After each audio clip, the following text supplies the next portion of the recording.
Swayam Prabha. Digital India. Educated India.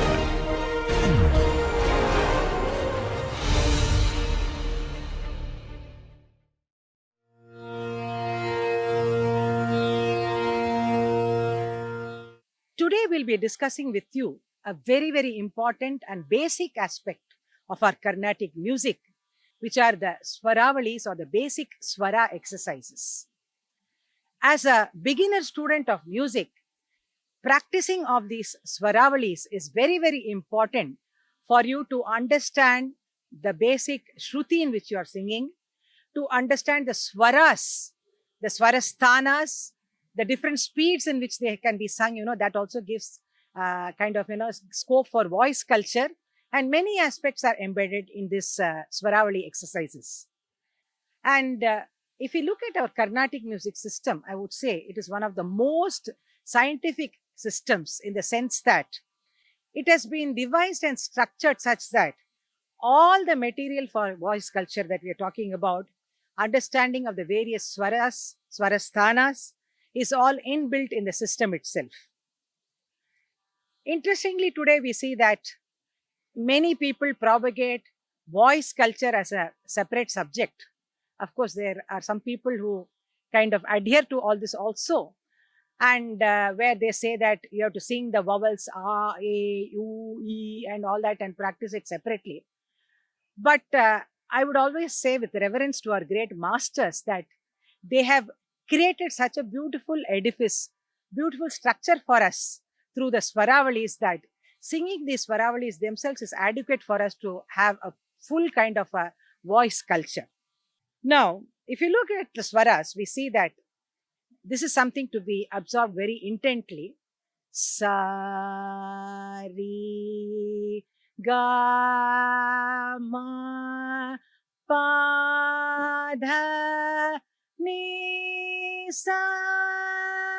Now, this sa, ri, ga, ma, pa, dha, ni. When I'm uttering these swaras, you would see that they come from the different points in my mouth. That sa, ri, ga. When you sing, you will be able to understand that how the different parts of the throat, voice, everything come into play in uttering each of these swaras. Like sa, ri, ga, ma, pa, dha, ni, sa. Now here, ma, pa, ma and pa, for example, both here you touch both the lips, and then only the ma sound comes or the pa sound comes. But then the point from which the ma and pa come are also totally different. So it's very interesting for us to understand and see how basically first the 7 notes have been coined by our great people to give us this structure of the Sapta Swaras itself first.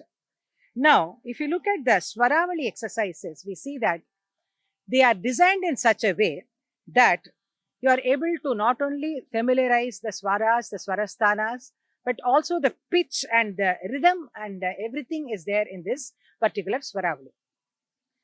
I will look at each of the Swaravalis separately for you, like the Sarali, the Janta. Then, of course, we have the different sthais, the Mandrasthai Alankaras, then the Tarasthai, then we have the Dhatu Varisais, then we have what is called as the Shuladhi Saptatala Alankaras. Now, each of these Swaravalis serve a different purpose, and here I'll try to explain to you what is the purpose of each of these Swaravalis. Many times teachers just teach these Swaravalis mechanically, and the students also keeps wondering what Sarigama all the time we have been singing for the past 6 months. This kind of an attitude or thought will come to you if you do not understand the importance of these Swaravalis and what each of these Swaravali exercises actually denote. The first is about, like, you start off like sa, ri, ga, ma, pa, dha, ni, sa. Here again, I must make a mention to you that the ragas that we have taken, generally we sing it in Maya Mala Gaula, but later on there are also some difference of opinion on Maya Malagola being slightly a more difficult ragam for a beginner student to understand. And so some of the teachers also teach it in Shankarabharanam, but nevertheless, we see that in almost all the kind of teaching methods that we see that Maya Malagola is the base. Let us look at the Swaravalis. First one, where there is a beautiful arrangement of the notes in the sense that first we sing the entire octave, then we open up Swara by Swara. So, as a student of music, you have to understand that this serves a very definite purpose. Let me sing it for you to make it more explanatory. First, we sing Sa Re Ga Ma Pa Da Ni Sa. We are singing. Then the next swara after this, the second one, Sa Re Sa Re Sa Re Ga Ma. So what are we doing here actually? We are focusing on the first note after Sa, that is Re, and the idea here is that you should be able to understand the position of this Re. Of course, as a basic student, you may not be even in a position to understand that this is Re 1 or Shuddha Rishabha or that it comes in Maya Malavala and all that. But the soundscape understanding is very, very important, and that's where you see how methodically these Sarali verses have been devised. So the second one, Sa Re Sa Re Sa Re Ga Ma Sa Re Ga Ma Pa Da Ni Sa. Coming to the third one, where after Re comes the Ga. So the third kind of Swaravali here exercise, the third one in this encompasses the Gandhara now, like Sa Re Ga Sa Re Ga Sa Re. So in the unfolding now, the Gandhara gets the prominence. The fourth one, obviously the Madhyama. So Sa Re Ga Ma Sa Re Ga Ma Sa Re Ga Ma Pa Da Ni Sa. Coming to the fifth, where here you see that the fifth note, that is Sa Re Ga Ma Pa, gets the focus. So Sa Re Ga Ma Pa Sa Re. Then the next one, Sa Re Ga Ma Pa Dha Sa Re Sa Re Ga Ma Pa Da Ni Sa. So the singing of the Sarigama Padanisa each time after that particular note is focused again gives you a cognizance of the entire range. So in the reverse also we see Sa Ni Da Pa Ma Ga. We stop there.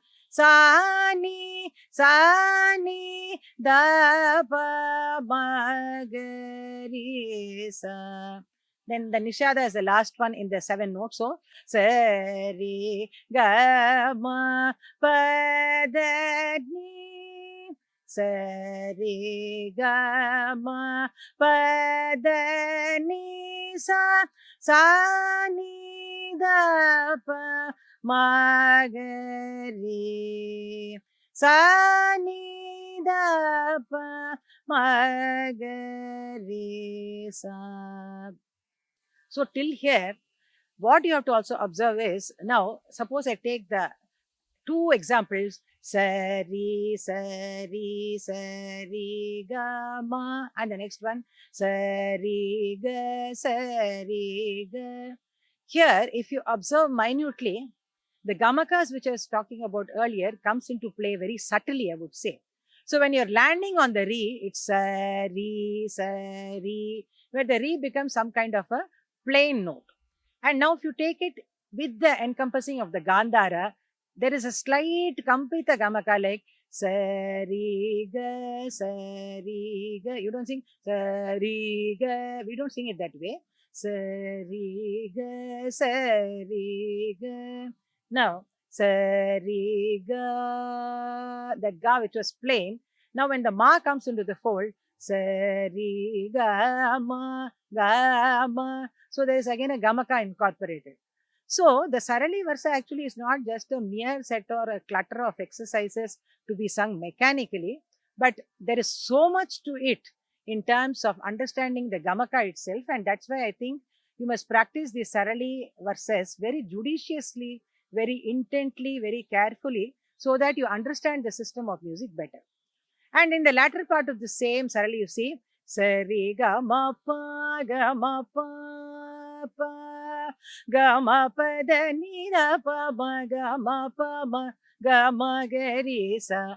So after all this, we see that the sa and pa are very important notes in any ragam for that matter, and the stability of the ragam also, like in Mayamalagala, stands on this Adara Shadja, Sa Pa Sa. So these are the pivotal notes. So framing these notes as the main kind of focus, you saw Sa Re Ga Ma Pa Ga Ma Pa Pa, or the next one Sa Ni Da Ni Da Pa Ma Pa Pa. Sa ni da pa pa pa. So each of the notes sa ni da pa with a carvey or the extension is sung then. Then sa ni da pa da pa pa. The same note sa ni da, which was a carvey, now becomes a janta note. So like this, all these patterns of the first Swaravali actually offer immense possibilities in terms of understanding the swaras and the swarasthanas. Now, at an advanced level, the same Swaravali can be sung in different ragas that you keep learning. As you keep learning music, you will be also learning new ragas. So, for example, suppose the next ragam that you learned is through a Varnam, Shankarabharanam Varnam, where the notes are the Arona. Of course, the teacher will always tell you before you learn a composition. Similarly, for Varnam also, like Sari ga ma pa da ni sa ni da pa ma ga ri sa. Now, these notes, though you may not be understand that this Ri was different from the Mayamalagala, or the kind of dha that is sung in Shankarabharanam is different from that of the Mayamalagala, nevertheless, you are able to understand the soundscape.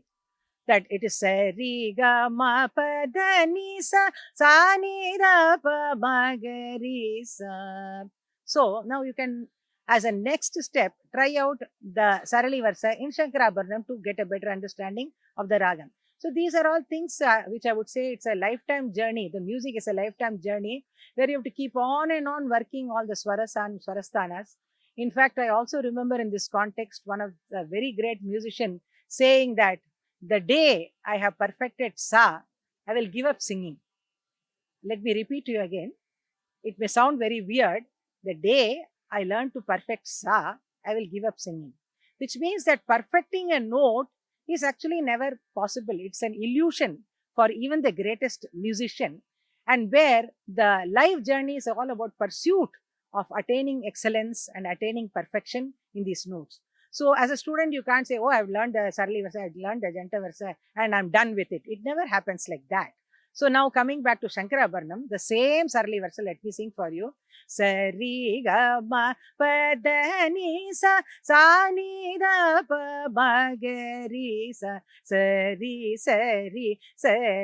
ga ma pa da ni sa ni da pa ma ga ri sa, sari ga ma pa da ni sa ni da pa ma ga ri sa. Like this, you can sing the whole of this Sarali Varsai in Shankarabharanam. Then when you learn a Kalyani Varnam, you can sing it in Kalyani. Like that, in different ragams, when you try out, you also understand how the Gamakas operate within each of these ragams. Coming back to again Mayamalagala itself, the next thing about voice culture, which I was mentioning to you, the Sarali itself can give you innumerable ways in which voice culture can be done with this exercise itself. So as I said again in the earlier segment also when I was talking, when I told you The voice culture is not something very separate from our Carnatic music. This may apply to light music, this may apply to Western music. This is my own personal view. In Western music, they make use of all the vowels like A, A, O, all this. They give separate exercises for all these vowels because the system demands it. But in our system, we don't sing a vowel like that without the kind of, help of a swaram or without the help of a consonant. So we don't sing ah like that. We don't keep singing for long, or oh like that. We don't keep singing. So we don't need that kind of voice culture. Our voice culture has to stand, or it has to be along with the swaras that we are learning. So now, if you look at the same Swaravali, going back to Mayamalagal again, Sari ga ma pa da ni sa ni na pa ma ga ri sa. So now we can sing it in 3 speeds to attain more perfection of notes. So the faster you sing, you understand that you have to be more careful and more conscious about the swaras and the swarasthanas, like sa ri ga ma pa da ni sa ni da pa ma ga ri sa ri ga ma pa da ni sa ni da pa ma ga ri sa ri ga ma pa da ni sa ni da pa ma ga ri sa. Again, here also a student has to understand that singing fast is not any great accomplishment or feat. The more important thing is singing the notes in perfection, however much speed you are singing. So if I suppose, for example, I did like that. So where did the notes stand here? None of the notes were in alignment at all. It was all discordant. See again, nothing came. But I sang very fast. That's not a big achievement at all. So now, whatever speed I take, so when you look at it keenly, you would have seen that all the notes actually align to each of the swaras. That is very, very important. Now, the next step, what you can do, the same swaras. As I said, the number of exercises you can do are infinite. Now, you can try akaram, ikaram, ukaram. So that gives the flexibility to the voice, what we call as the akara sadhaka, which is very, very important in our music. So again, the akara sadhakam to be done in 3 speeds, like you did the swarams, like sa ri ga ma pa da ni sa ni da pa ma ga ri sa ri ga ma pa da ni sa ni da pa ma ga ri sa ri ga ma pa da ni sa ni da pa ma ga ri sa re ga ma pa da ni sa ni da pa ma ga ri sa. Now singing this in akaram. So singing in slow speed again helps you to develop breath control, to see how much you can sustain the voice. So because sustaining is a very important aspect of our music, especially when you sing raga alapana and other things in later stages, where you have to hold on to a particular note for a long time. So these exercises actually help you very much, like sa ri so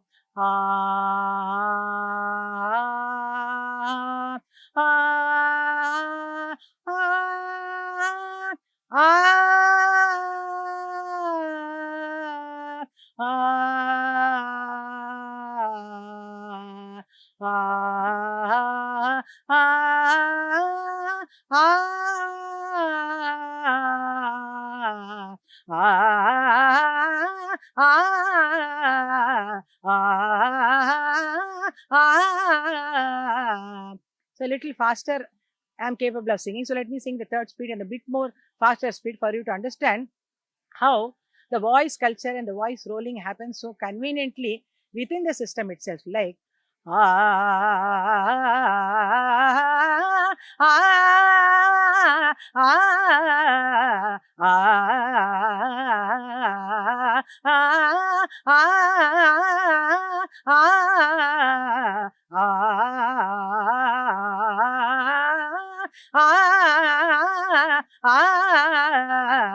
like this, all the exercises.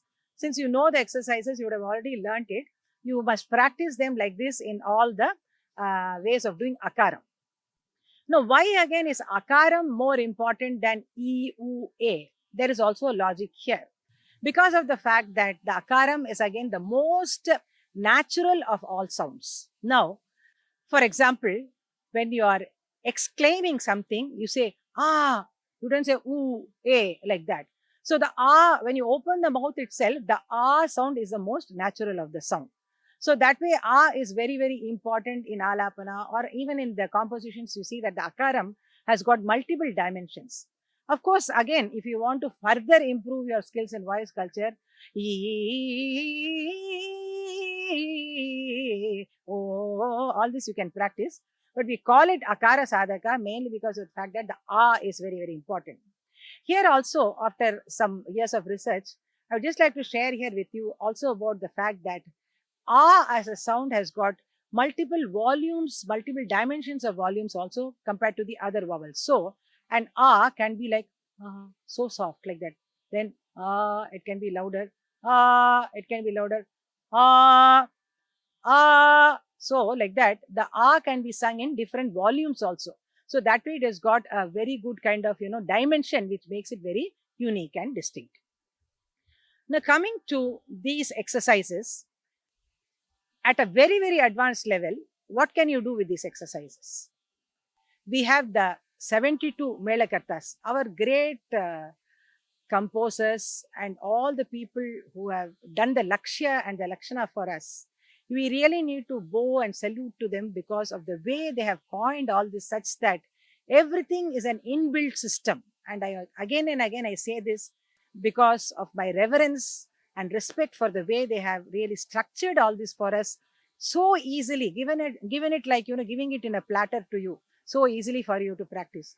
So you don't have to really go and hunt into Western music voice culture or some other voice culture and adopt all that into our system, because again you have to understand that each system is different. So what works for a Western music may not even work for us. And again, it's also about the voice.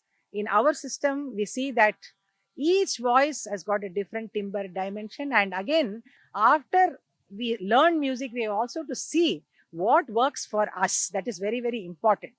Here, I would like to definitely make a mention of the fact that not every voice that has been seen in our Carnatic music of the legends could be called a great voice in terms of a voice culture, in terms of saying that it's a very sweet voice, it's a very melodious voice.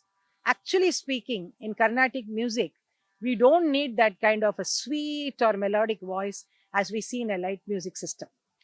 Here, the content is also as much or more important, I would say, than the voice. And the voice becomes some kind of a facilitator to actually express our thoughts and ideas, which are so profound, so immense, and so intellectual. So many thoughts, musical thoughts are expressed through the voice. So again, we see that every musician, the great legends, the musicians, they worked on their voice, the strength and weakness of the voice, they worked on that and seen what works for them, and based on that only they've tailored their music. So sometimes also interestingly, I would like to share here the fact that for a musician, for example, every day is not sunshine. So there may be days when he may not be too well. There may be days when the voice may not cooperate. So an intelligent musician, I've seen this practically on stage in my years of experience, how though a particular musician may have learned thousands of compositions, suppose his voice has got a problem that day and he is not able to sing in the higher octave that day, what he would do is that he will choose ideally songs in the Madhyasthai and Mandrasthai, lower octave and the middle octave, songs which really operate around that and intelligently frame the concert. This I've seen in my own practical experience, where they will not adopt or they will not attempt to sing in the Tarasthai, immaterial of the fact that that day the voice is not going to cooperate. They know that the voice is not going to be able to traverse the Tarasthai. They will not try to go into that domain and prove their failure there. Rather, intelligently, they will use these swaras, the swarasthanas, be it the alapana, the swaram, or the compositions chosen. Whatever it is, what they will do is, ideally, they will choose the kind of things that work for them. And that way, they'll make the concert a success. For a common Rasika who sits through a concert, these kind of internal things which are happening they'll not be aware of all this. For them, the concert would have been a successful thing. But an intent Rasika and an informed kind of a musician, if he sits there, he will definitely admire that musician for the intelligent way in which he sails through the concert without showing his difficulties that day. So these are also the hallmarks of a great musician, I would say, in terms of understanding the swaras, the swarasthanas, his own limitations that day, and working on the system itself.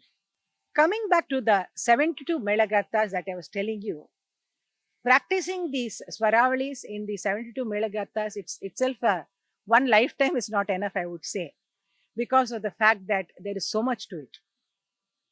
Now, at an advanced level, if you look at the first Melagartha, Kanakangi, which takes all the Shuddha varieties, this is slightly difficult to sing.